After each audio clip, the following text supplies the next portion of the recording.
అందులోనే చేప శన ఫ్రై అన్నమాట.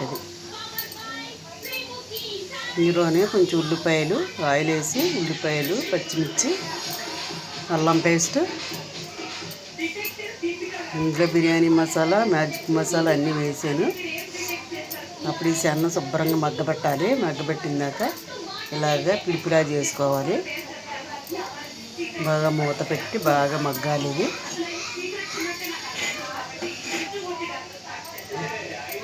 ఇది చాలా పెద్ద చేపలోని శన వచ్చిందనమాట. ఈ చేపలోది కాదు, ఇంకో చేపలోది అనమాట. ఇది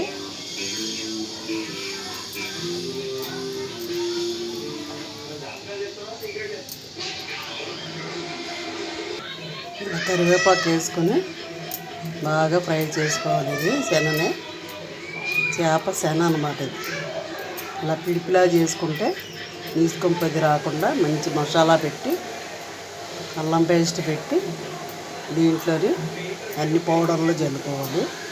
అదే బిర్యానీ పౌడర్, మ్యాజిక్ మసాలా, కారం, పసుపు, ఉప్పు, అల్లం పేస్టు అన్నీ వేసి శుభ్రంగా ఫ్రై చేయాలి. ఆయిల్లోని కొంచెం ఉల్లిపాయలు పచ్చిమిర్చి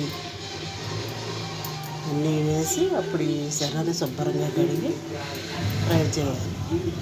ఇది రెడీ అయిపోయింది. శన అన్నమాట, చేప శన.